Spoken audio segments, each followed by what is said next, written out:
What if I told you that some of the most expensive brands in the world are secretly paying millions just to be linked to the King's Guard? Sounds crazy, right? But there's a reason for it. The King's Lifeguard, the Queen's Guard, those soldiers standing like statues or riding through the streets of London on their powerful King's Guard horses. They aren't just protecting the monarchy. They're protecting something even bigger. Status. Luxury brands know exactly what they're doing. They don't just want to sell a product, they want to sell a lifestyle, one that screams power, wealth, and untouchable prestige. And somehow, kings and queens have become the perfect marketing tool. But here's the real question. How much does it actually cost to be associated with the Royal Guard? And more importantly, why is it worth every penny? What's your guess? Drop it in the comments, and if you love uncovering the hidden world behind royalty, make sure to subscribe. It's not a coincidence. The moment a brand becomes linked to kings, queens, and the elite world of the Royal Guard, its value skyrockets. But why? What is it about the King's Guard and the Queen's Guard that makes these brands so irresistible? And more importantly, who did it best? Rolex isn't just a watch, it's a statement. It represents power, legacy, and authority. And if you've ever wondered why Rolex never has sales or discounts, it's because they don't need them. Instead of lowering prices, they increase exclusivity. And their connection to the King's Lifeguard is part of that strategy. Rolex has been spotted on the wrists of royals, military leaders, and even the British elite, reinforcing the idea that it's not just a watch, it's a badge of power. They even released special editions inspired by military and royal traditions, subtly tying themselves to the image of strength and nobility. There's luxury, and then there's Bentley and Rolls-Royce. Brands that don't just cater to the rich, they cater to kings and queens. These aren't just expensive cars, they're symbols of royal authority. Both brands have a long history of being used by British royalty, making them the ultimate flex for anyone wanting to feel like they belong to an elite class. Think about it. If Bentley and Rolls-Royce were just another car brand, would they command the same respect? Probably not. The fact that these vehicles are driven by kings, queens, and high-ranking officials makes them more than just cars. They're rolling status symbols. But here's where it gets interesting. How much of their value is built on branding rather than actual engineering? Let me know what you think in the comments. Burberry didn't start as a luxury fashion brand, it was military gear. The famous trench coat, designed for British soldiers. But here's where it gets brilliant. Burberry flipped the script, transforming its rugged military image into a symbol of aristocratic elegance. By associating itself with British royalty and high society, Burberry positioned itself as the uniform of the elite. It's no coincidence that the brand constantly appears in royal events, military ceremonies, and even among the guards of Buckingham Palace. This is marketing at its finest. They didn't just sell coats, they sold the idea of belonging to an exclusive world, and people ate it up. If there's one car brand that mastered the art of prestige, it's Aston Martin. You've seen it with James Bond. You've seen it in front of Buckingham Palace. And more importantly, you've seen it driven by actual kings. Aston Martin has been the official car of British royalty for decades. Prince Charles owns multiple. The Queen had one custom-made. Even the royal weddings featured Aston Martins as the chosen getaway cars. But here's the genius. Aston Martin doesn't need to say it's a royal car. The image speaks for itself. The moment you see an Aston Martin, you associate it with power, wealth, and untouchable status. And that's exactly what makes people willing to spend a fortune on it. So, Does the royal connection actually work? Here's the bottom line. Luxury brands know exactly what they're doing. They don't just sell products, they sell an identity. And by attaching themselves to the King's Guard, the Queen's Guard, and the world of royalty, they create something more valuable than any ad campaign: perceived prestige. Does it actually work? The insane profits behind royal-linked luxury brands. Some people think royal connections are just a marketing gimmick, an outdated tradition that only adds symbolic value to a brand.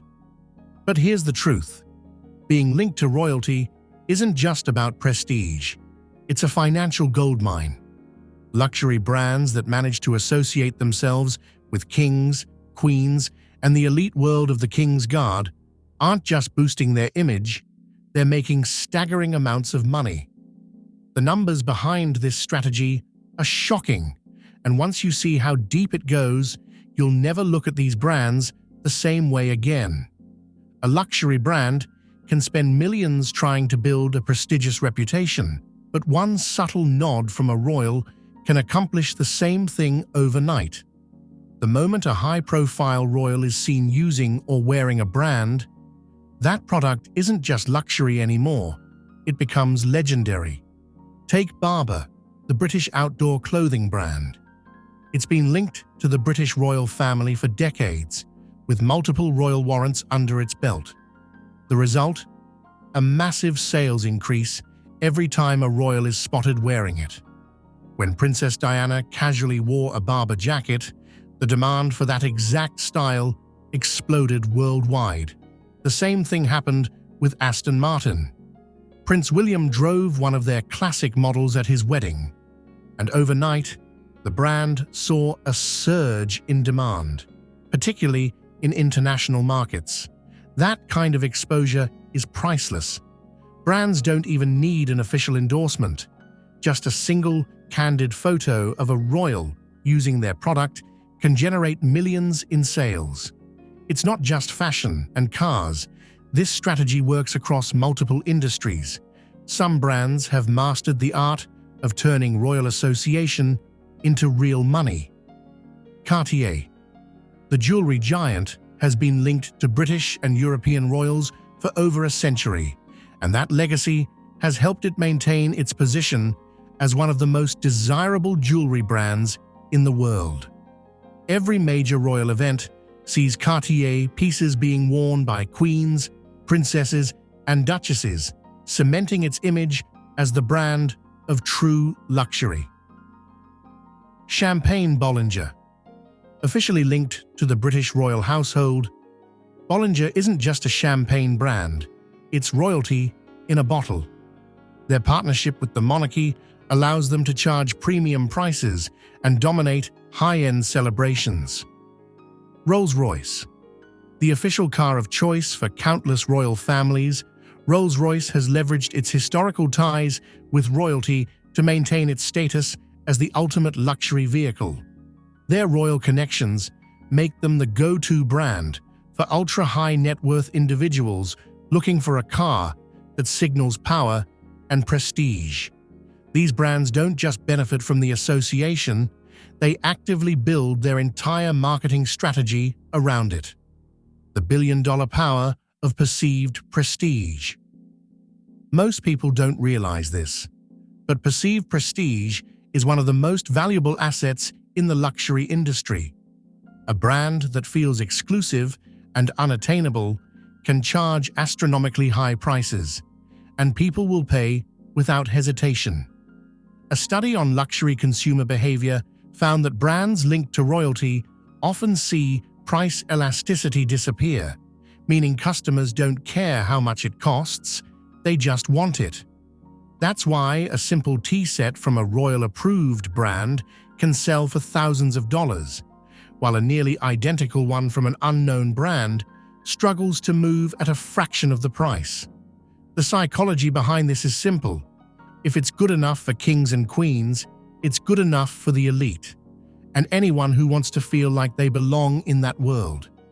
Here's where it gets even crazier. Some brands are making millions, by simply suggesting a royal connection without actually having one. Luxury fashion houses, watchmakers, and jewelry brands strategically name-drop royals in vague ways, hoping consumers will make the association on their own. They'll use phrases like "inspired by the elegance of the royal court" or "a legacy of regal sophistication," without ever saying they have a real connection. And it works. Studies show that consumers subconsciously trust brands with perceived royal connections 40% more than their competitors. That's why brands that have never actually held a royal warrant still find ways to weave monarchy into their marketing. The best example? Harrods. The iconic department store was once a royal favorite, but it actually lost its royal warrant in 2000. Did that stop them from using royal imagery to maintain their luxury appeal? Not at all. Their branding still oozes aristocratic elegance, and most people assume they still hold that royal seal of approval. So, does it actually work? The numbers speak for themselves. Luxury brands linked to royalty dominate their industries, maintain premium pricing, and enjoy a level of consumer trust that's nearly impossible to replicate. It's not just about selling products, it's about selling status, heritage, and power.